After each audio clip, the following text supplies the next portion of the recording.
Crude में जोरदार तेजी की खबर से, जी हां, क्रूड में एक बार फिर से जोरदार तेजी देखने को मिल रही है। ब्रेंट WTI क्रूड करीब 5% बढ़ गया है।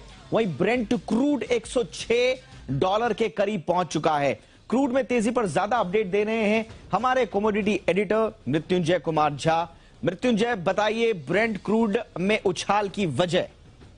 देखिए दीपक, आज की जो तेजी है, इस तेजी के पीछे सबसे बड़ी वजह यह है क्योंकि पिछले कुछ दिनों से ये लग रहा है कि अमेरिकी राष्ट्रपति जो बाइडेन का जो दौरा है सऊदी अरब का, वहां पर कुछ न कुछ सप्लाई बढ़ाने को लेकर बात बनेगी। लेकिन आज ये तय हो गया कि फिलहाल सऊदी अरब सप्लाई नहीं बढ़ाने जा रहा है, ना तो सऊदी अरब ना ओपेक प्लस। तो मतलब ये कि जो बाइडेन की ये कोशिश थी कि सप्लाई कुछ बढ़ाई जाए ओपेक की तरफ से, वो फिलहाल नाकाम होती हुई दिख रही है। और उसी का इम्पैक्ट है कि इस वक्त 5% की तेजी हम अंतर्राष्ट्रीय बाजार में कच्चे तेल की कीमतों में देख रहे हैं और दाम $105 प्रति बैरल के ऊपर चले गए हैं।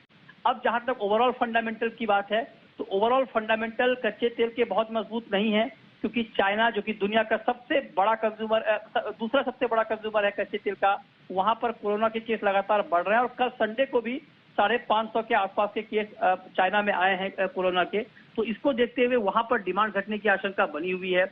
और दूसरी तरफ जो ओवरऑल ग्लोबल सप्लाई है, जो अमेरिका में मंदी की बात हो रही है, अगर मंदी की चिंता और बढ़ती है, मंदी की आशंका और तेजी शायद ना टिक पाए। और 3 अगस्त को ओपेक प्लस की मीटिंग भी है।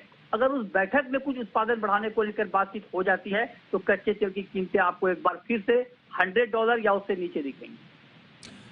तो मृत्युंजय, लेकिन अगले 2-4 दिन का आउटलुक क्या है? अभी 3 अगस्त तक तो वक्त है, लेकिन अभी जो मौजूदा परिस्थितियां दिख रही हैं, उससे आपका सजेशन क्या होगा अगले 2-3 दिन के लिए? देखिए, अगले 2-3 दिन के लिए यही है कि $105 के आसपास आपको क्रूड का भाव दिखेगा। इससे बहुत ज्यादा ऊपर जाने की भी गुंजाइश नहीं है।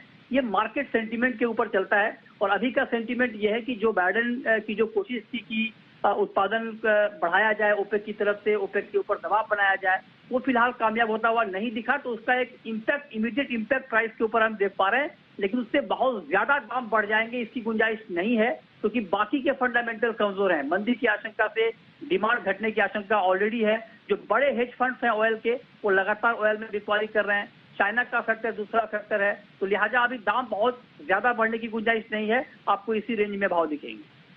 बहुत बहुत शुक्रिया मृत्युंजय इस तमाम जानकारी के लिए। तो ब्रेंट अब $106 के आसपास तक पहुंच गया है। हालांकि मृत्युंजय बता रहे कि बहुत ज्यादा तेजी आगे दिखेगी, ऐसा नहीं है। फंडामेंटल्स अभी जो इशारा कर रहे हैं जिशोर, वो यही है कि एक रेंज में ही ब्रेंट क्रूड, एक दायरे में ही बढ़ता हुआ नजर आएगा।